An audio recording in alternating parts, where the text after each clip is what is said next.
ஓம் சாந்தி. அவ்யக்த முரளி 6/3/1985. அவ்யக்த பாப்தாதா, மதுபன். இன்றைய முரளியின் தலைப்பு சங்கம யுகம், உற்சவத்திற்கான யுகம், பிராமண வாழ்க்கை, உற்சாகத்தின் வாழ்க்கை. சங்கம யுகம், உற்சவத்திற்கான யுகம், பிராமண வாழ்க்கை, உற்சாகத்தின் வாழ்க்கை. இன்று மிக தூய்மையான, மிக உயர்ந்த தந்தை தன்னுடைய ஹோலி, அதாவது தூய்மையான மற்றும் மகிழ்ச்சி நிறைந்த அன்னப்பறவைகளோடு ஹோலியை கொண்டாடுவதற்காக வந்திருக்கிறார். திருமூர்த்தி தந்தை 3 விதமான ஹோலியின் தெய்வீக ரகசியத்தை கூறுவதற்காக வந்திருக்கிறார். சங்கம யுகமே ஹோலி யுகம்தான். சங்கம யுகம் உற்சவத்தின் யுகம். சிரேஷ்ட ஆத்மாக்கள் உங்களுடைய ஒவ்வொரு நாளும், ஒவ்வொரு நேரமும் உற்சாகம் நிரம்பிய உற்சவம். அஞ்ஞான ஆத்மாக்கள் தன்னை உற்சாகத்தில் கொண்டு வருவதற்காக உற்சவங்களை கொண்டாடுறாங்க. ஆனால் சிரேஷ்ட ஆத்மாக்கள் உங்களை பொறுத்தவரையில் இந்த பிராமண வாழ்க்கை உற்சாகத்தினுடைய வாழ்க்கை, ஊக்கம், குஷியால் நிரம்பிய வாழ்க்கை. ஆகினால சங்கம யுகமே உற்சவ யுகம். ஈஸ்வரிய வாழ்க்கை எப்பொழுதும் ஊக்கம், உற்சாகம் நிறைந்த வாழ்க்கை. எப்பொழுதுமே குஷியில் ஆடிக்கொண்டு, ஞானத்தினுடைய சக்திசாலியான அமிர்தத்தை குடித்து கொண்டு, சுகம் நிறைந்த பாடலை பாடிக்கொண்டு, உள்ளத்தின் அன்பின் பாடலை பாடிக்கொண்டு உங்களுடைய இந்த சிரேஷ்ட வாழ்க்கையை வாழ்ந்து கொண்டிருக்கீங்க. அஞ்ஞான ஆத்மாக்கள் ஒரு நாள் கொண்டாடுவாங்க, அற்ப காலத்தின் உற்சாகத்தில் வர்றாங்க. பிறகு எப்படி இருந்தாங்களோ மீண்டும் அப்படியே ஆகிடுறாங்க. நீங்கள் உற்சவத்தை கொண்டாடி கொண்டே ஹோலி ஆக்குறீங்க, மற்றவர்களையும் ஹோலி ஆக்குறீங்க. அவங்க கொண்டாட மட்டும் செய்வாங்க, ஆனால் நீங்கள் கொண்டாடிட்டு அந்த மாதிரி ஆயிடுறீங்க. மனிதர்கள் 3 விதமான ஹோலியை கொண்டாடுவாங்க. ஒன்று எரிப்பதற்கான ஹோலி, இன்னொன்று வண்ணம் பூசுவதற்கான ஹோலி, மூன்றாவது மங்களமான சந்திப்பை செய்வதற்கான ஹோலி. இந்த 3 விதமான ஹோலியில் ஆன்மீக ரகசியம் இருக்குதுன்னு பாப்தாதா சொல்கிறாங்க. ஆனால் அவங்க ஸ்தூல ரூபத்தில் கொண்டாடிக்கிட்டே இருக்கிறாங்க. இந்த சங்கம யுகத்தில் மகான் ஆத்மாக்கள் நீங்கள் எப்பொழுது தந்தையினுடைய குழந்தையாக ஆகியிருக்கீங்களோ, அதாவது ஹோலி, அதாவது தூய்மையாக ஆகியிருக்கீங்க அப்படின்னா முதல்ல என்ன செய்கிறீங்க? முதல்ல அனைத்து பழைய சுபாவ சமஸ்காரத்தை யோக அக்னியில் பஸ்வம் செய்கிறீங்க, அதாவது எரிக்கிறீங்க. அதன் பிறகுதான் நினைவு மூலமாக தந்தையினுடைய தொடர்பினுடைய வர்ணம் பூசப்படுது. நீங்களும் முதல்ல எரிக்கும் ஹோலியை கொண்டாடுறீங்க, பிறகு பிரபுவினுடைய தொடர்பில் வண்ணத்தில் வண்ணமயமாக்கப்பட்டு விடுறீங்க. அதாவது தந்தைக்கு சமமாக ஆயிடும். தந்தை ஞானக்கடல் என்றால் குழந்தைகளும் தொடர்பின் பிரபாவத்தில் ஞானம் சொரூபமாக ஆயிடுறீங்க. எது தந்தையின் குணமோ அது உங்களுடைய குணமாக ஆகுது. எது தந்தையினுடைய சக்திகளோ அவை உங்களுடைய பொக்கிஷமாக ஆயிடுது, உங்களுடைய சொத்தாக ஆயிடுது. அந்த மாதிரி தொடர்பினுடைய வண்ணம் அழியாததாக பூசப்பட்டிருக்கு. அதன் காரணமாக பல ஜென்மங்களுக்காக அந்த வண்ணம் அழியாததாக ஆயிடுது. மேலும் எப்பொழுது தொடர்பின் வண்ணம் பூசப்பட்டுடுது அப்படின்னா இந்த ஆன்மீக வர்ணத்தின் ஹோலியை கொண்டாடுறீங்க. பிறகு ஆத்மா மற்றும் பரமாத்மாவின், தந்தை மற்றும் குழந்தைகளின் சிரேஷ்ட சந்திப்பின் மேலா எப்போதுமே நடந்து கொண்டே இருக்குதுன்னு பாபா சொல்கிறாங்க. அஞ்ஞான ஆத்மாக்கள் உங்களுடைய இந்த ஆன்மீக ஹோலியை நினைவு ரூபத்தில் கொண்டாட தொடங்கிட்டாங்க.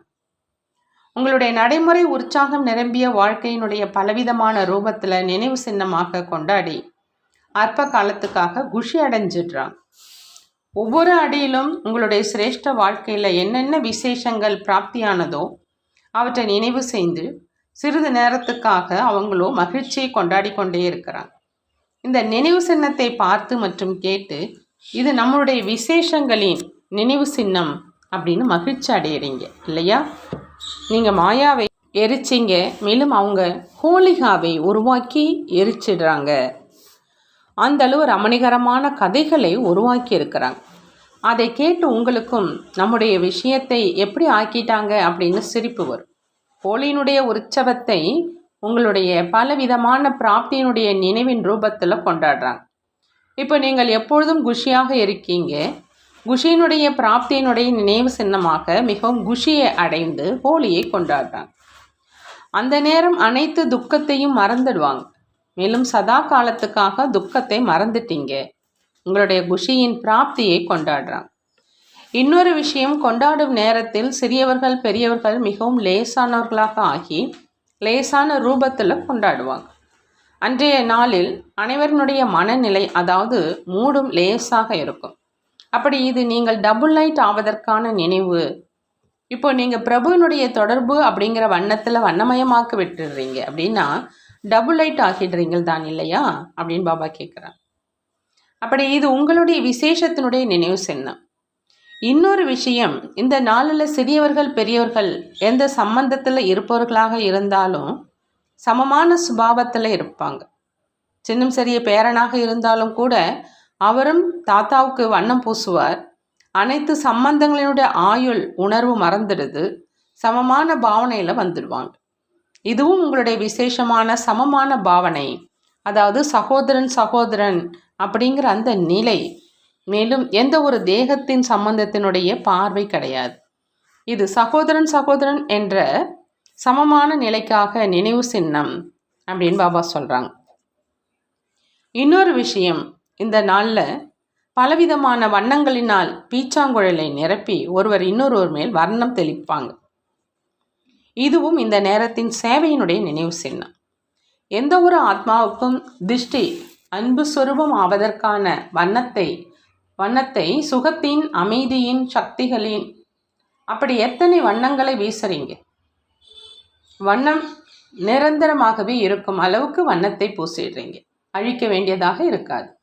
அதற்காக முயற்சி செய்ய வேண்டியதாக இருக்காது.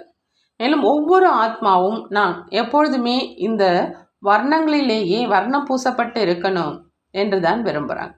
ஆகினாலும் உங்கள் அனைவரிடமும் ஆன்மீக வண்ணங்களின், ஆன்மீக திருஷ்டியின் பீச்சாங்குழல் இருக்குது தான் இல்லையா அப்படின்னு பாபா கேட்குறாங்க. ஹோலி விளையாடுறீங்க தான் இல்லையா? இந்த ஆன்மீக ஹோலி உங்கள் அனைவரினுடைய வாழ்க்கையின் நினைவு சின்னம். பாப்தாதாவோடு அந்த மாதிரியான மங்களகரமான சந்திப்பை செய்கிறீங்க. அந்த சந்திப்பை செஞ்சுக்கிட்டே தந்தைக்கு சமமாக ஆகிட்டீங்க. அந்த மாதிரியான மங்களகரமான சந்திப்பு செஞ்சீங்க. அதன் காரணமாக இணைந்தவர்களாக ஆகிட்டீங்க. யாரும் உங்களை பிரிக்க முடியாதுன்னு பாபா சொல்கிறாங்க. இன்னொரு விஷயம், இந்த நாள் அனைத்து கடந்த கால விஷயங்களை மறுப்பதற்கான நாள். 63 ஜென்மங்களின் கடந்த காலத்து விஷயங்களை மறந்துடுறீங்க தானே இல்லையான்னு கேட்குறாங்க. பாபா சொல்கிறாங்க, கடந்தவைகளுக்கு முற்றுப்புள்ளி வச்சிடுறீங்க. ஆகினால ஹோலி என்பதற்கு கடந்தது கடந்ததாக ஆனது அப்படிங்கிற அர்த்தத்தை சொல்கிறாங்க. எப்படிப்பட்ட கடுமையான பகைமையையும் மறந்து சந்திப்பை செய்வதற்கான பண்டிகையாக இந்த நாள் கொண்டாடப்படுது.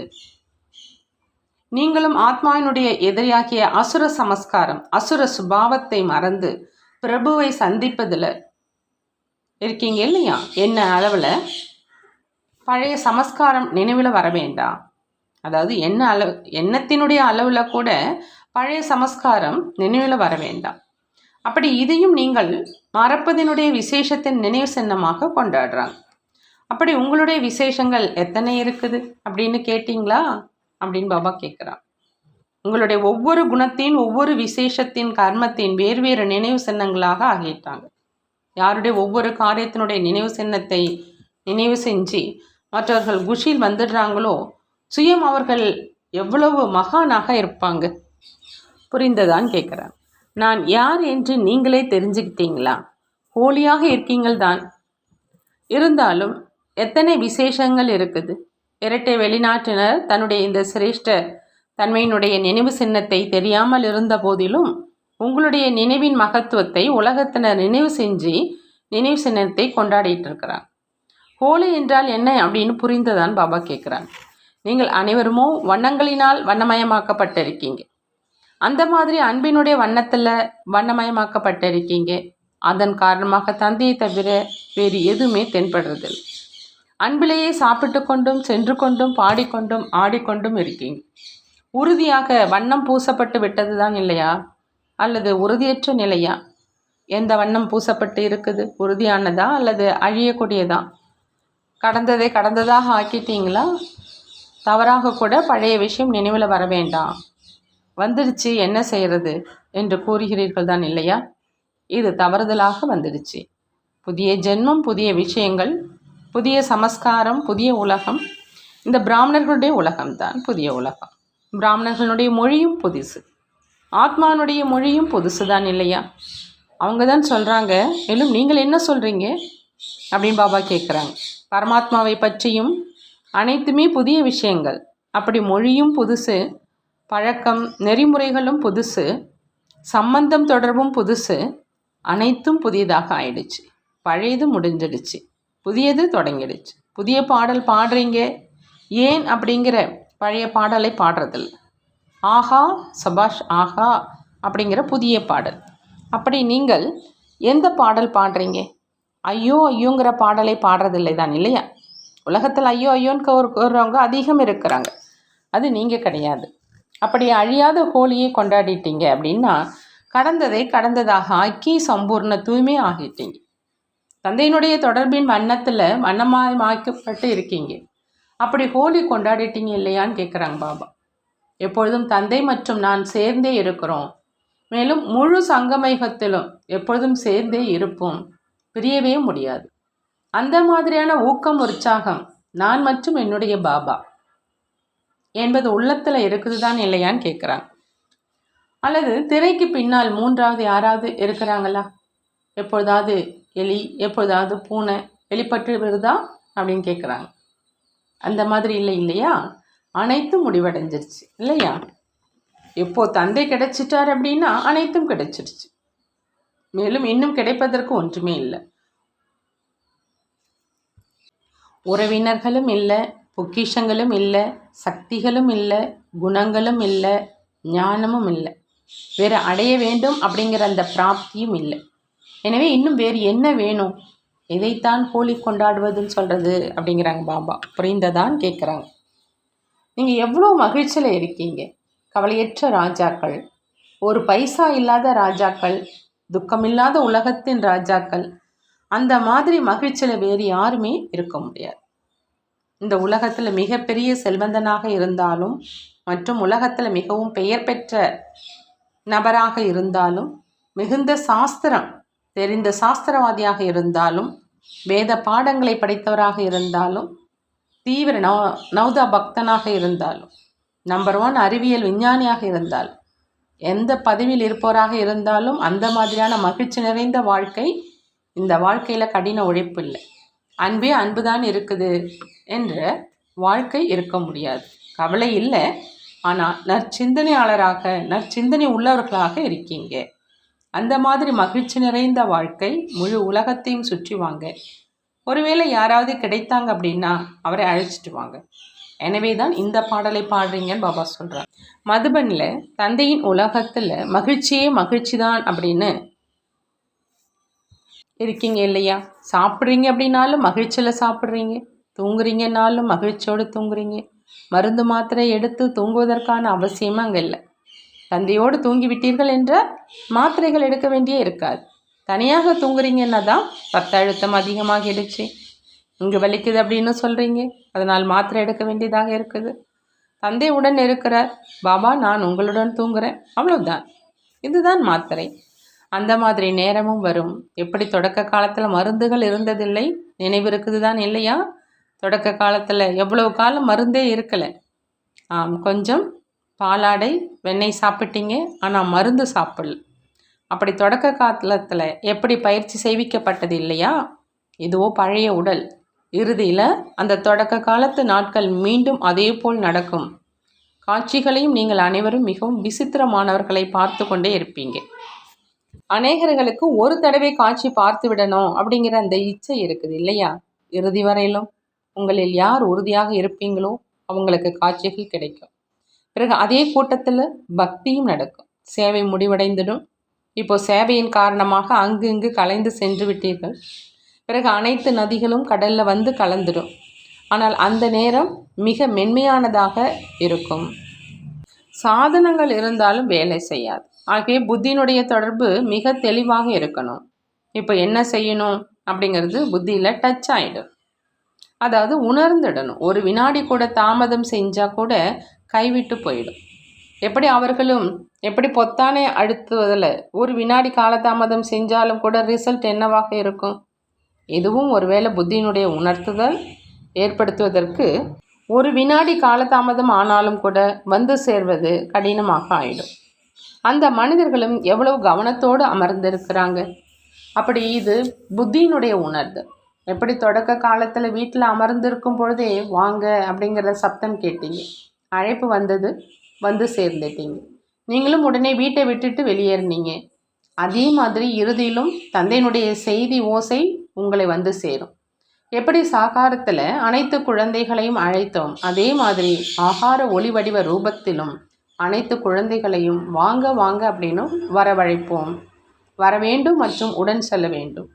அந்த மாதிரி எப்பொழுதும் தன்னுடைய புத்தி தெளிவாக இருக்கணும்னு பாபா சொல்கிறாங்க. மேலும் எங்காவது கவனம் சென்றது என்றால் தந்தையினுடைய அழைப்பு மற்றும் தந்தை சொல்லும் விஷயங்கள் தவறிடும். இவை அனைத்துமே கண்டிப்பாக நடக்க போகுது, நாங்களும் வந்து சேர்ந்துடுவோம் அப்படின்னு டீச்சர்கள் யோசிக்கிறாங்க. இந்த மாதிரியும் நடக்கலாம். உங்களுக்கு நீங்கள் இருக்கும் இடத்திலேயே பாபா டைரக்ஷன் கொடுக்கலாம். அங்கே ஏதாவது விசேஷ காரியம் செய்ய வேண்டியதாக இருந்தால், அங்கே ஏதாவது மற்றவர்களுக்கு சக்தி கொடுக்க வேண்டியதாக இருந்தால், யாரையாவது உடன் அழைத்து செல்ல வேண்டியதாக இருந்தால் இதுவும் நடக்கும். ஆனால் தந்தையினுடைய டைரக்ஷன் பிரமாணம் நீங்கள் இருக்கணும். மன்மத் படி, அதாவது மனம் சொல்லும் வழிப்படி பற்றுதலின் காரணமாக எந்த காரியமும் செய்யாதீங்க. ஐயோ என்னுடைய சென்டர் என்ற நினைவே வர வேண்டாம். இந்த மாணவனை என்னோடு அழைச்சிட்டு போகணும், அவர் நெருக்கமானவர், உதவி செய்பவர் என்று அப்படியும் வேண்டாம். யாருக்காவது தாமதித்து நின்றீங்க என்றால் தங்கி போயிடுவீங்க. அந்த மாதிரி தயாராக இருக்கீங்க இல்லையான்னு பாபா கேட்குறாங்க. இதைத்தான் எவரடியாக இருப்பதுன்னு சொல்கிறது. எப்பொழுதுமே அனைத்தையும் கட்டி வைத்து நிலையில் இருக்கணும். அந்த நேரம் இதை செய்து விடட்டுமா, அதை செய்து விடட்டுமா, சுருக்கத்தில் கொண்டு வருவதற்கான எண்ணமே வர வேண்டாம். சாக்கார பாபா காலத்தில் நினைவிருக்குது இல்லையா, யாரெல்லாம் சேவை செய்யக்கூடிய குழந்தைகள் எல்லாம் இருந்தாங்களோ அவங்களது ஸ்தூல பெட்டி எப்பொழுதுமே தயாராக இருக்கும். ட்ரெயின் வருவதற்கு 5 நிமிடம் இருக்கும்போது நீ சேவைக்கு செல் அப்படின்னு டைரக்ஷன் கிடைச்சது. அப்படி பெட்டி படுக்கை எப்பொழுதுமே தயாராக இருந்தது. ஒரு ஸ்டேஷனுக்கு முன்பு ட்ரெயின் வந்து சேர்ந்து விட்டது, அப்போ தான் இவர் வீட்டிலிருந்து புறப்பட்டு சென்று கொண்டிருக்கிறார். அந்த மாதிரி கூட அனுபவம் செஞ்சீங்க இல்லையா? இதுவும் மனதின் நிலையில் பெட்டி படுக்கைகள் தயாராக இருக்கணும். தந்தை அழைத்தவுடன் குழந்தைகள் ஆஜர் அப்படின்னு இருக்கணும். இதைத்தான் எவரடின்னு சொல்கிறதுங்கிறாங்க பாபா. நல்லது. அந்த மாதிரி எப்பொழுதும் தொடர்பின் வண்ணத்தில் வண்ணம் பூசப்பட்ட, எப்பொழுதும் கடந்ததை கடந்ததாக ஆக்கி நிகழ்கால மற்றும் எதிர்காலத்தை சிரேஷ்டமாக ஆக்கக்கூடிய, எப்பொழுதும் பரமாத்மா சந்திப்பை செய்யக்கூடிய, எப்பொழுதும் ஒவ்வொரு காரியத்திலும் பாபாவினுடைய நினைவிலிருந்து செய்யக்கூடிய, அதாவது ஒவ்வொரு காரியத்தின் நினைவு சின்னத்தை உருவாக்கக்கூடிய, எப்பொழுதும் குஷியில் ஆடிக்கொண்டும் பாடிக்கொண்டும் சங்கம யுகத்தின் மகிழ்ச்சியை கொண்டாடக்கூடிய, அந்த மாதிரி தந்தைக்கு சமமான தந்தையின் ஒவ்வொரு எண்ணத்தை புத்தியால் பிடித்து கொள்ளக்கூடிய, எப்பொழுதும் புத்தியை சிரேஷ்டமாக தெளிவாக வைக்கக்கூடிய, அந்த மாதிரியான ஹோலி ஹாப்பி, அதாவது புனித சந்தோஷமான அன்னப்பறவைகளுக்கு பாப்தாதாவினுடைய அன்பு நினைவுகள் மற்றும் நமஸ்காரம் செய்கிறாங்க. நாமும் நம்மளுடைய பாப்தாதாவுக்கு அன்பு நினைவுகள் மற்றும் நமஸ்காரம் செய்வோம். பாப்தாதா அனைத்து குழந்தைகளுடைய கடிதங்களுக்கு பதில் கூறிக்கொண்டே ஹோலிக்கான வாழ்த்துக்கள் சொல்கிறாங்க. நாலாபுறங்களிலும் உள்ள பாரதம் மற்றும் வெளிநாட்டின் அனைத்து குழந்தைகளுடைய அன்பு நிரம்பிய, ஊக்கம் உற்சாகம் நிரம்பிய, மேலும் சில இடங்களில் இருந்து தன்னுடைய முயற்சி செய்வதின் உறுதிமொழிகள் நிரம்பிய அனைவரினுடைய கடிதம் மற்றும் செய்தி பாப்தாதாவுக்கு கிடைத்தது. பாப்தாதா அனைத்து புனித அன்னப்பறவைகளுக்கு எப்பொழுதும் எப்படி தந்தையோ அப்படின்னா இந்த நினைவின் விசேஷ ஸ்லோகனை வரதானத்தின் ரூபத்தில் நினைவூட்டுறாங்க. எந்த ஒரு காரியம் செய்தாலும், எண்ணத்தை வைத்தாலும் முதல்ல எது தந்தையின் எண்ணமோ அதுவே இந்த எண்ணமா, எது தந்தையின் காரியமோ அதுவே என்னுடைய காரியம் அப்படின்னு சோதனை செய்யுங்க. ஒரு நொடியில் சோதனை செய்யுங்க, பிறகு நடைமுறையில் கொண்டு வாங்க. அதனால் எப்பொழுதுமே தந்தைக்கு சமமான சக்திசாலி ஆத்மாவாகி வெற்றியினுடைய அனுபவம் செய்வீங்க. வெற்றி எனது பெருப்பெருமை அப்படிங்கிற அனுபவத்தை, அதாவது பிராப்தியினுடைய அனுபவத்தை நீங்கள் செய்வீங்க. நானே வெற்றியினுடைய நட்சத்திரம் அப்படின்னா வெற்றி என்னிடமிருந்து பிரிந்து செல்லவே முடியாது இல்லையா? வெற்றியினுடைய மாலை எப்பொழுதும் கழுத்தில் இருக்குது அப்படின்னா ஒவ்வொரு காரியத்திலும் அனுபவம் செஞ்சுக்கிட்டே இருப்பாங்க.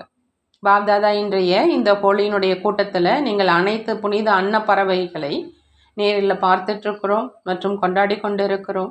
அன்போடு அனைவரையும் பார்க்குறோம். அனைவருடைய விசேஷம் அப்படிங்கிற பல வகையான நறுமணங்களை ஏற்றுக்கொண்டு இருக்கிறோம்.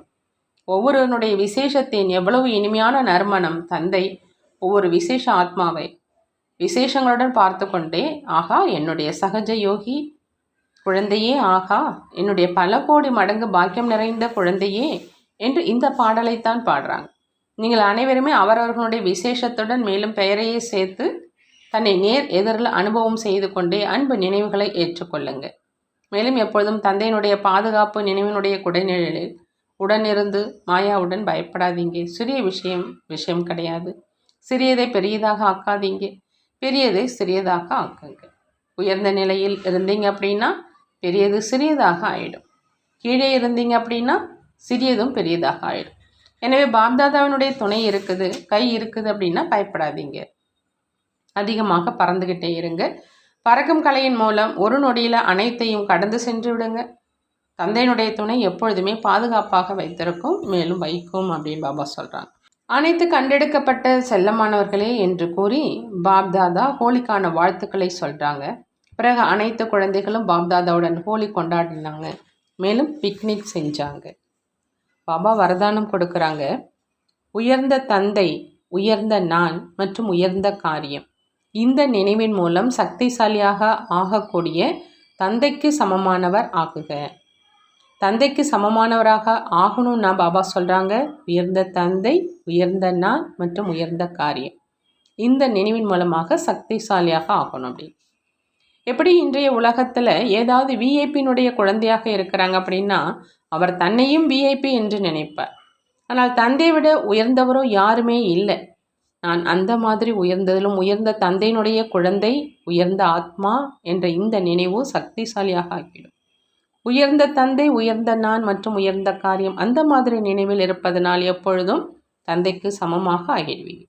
முழு உலகத்திலும் சிரேஷ்ட மற்றும் உயர்ந்த ஆத்மாக்கள் உங்களை தவிர வேறு யாருமே இல்லை.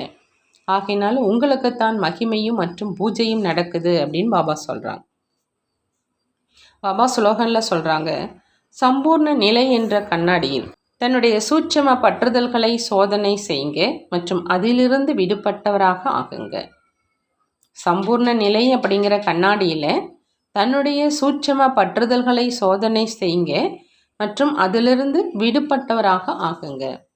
நல்லது. ஓம் சாந்தி. நன்றி பாபா, நன்றி.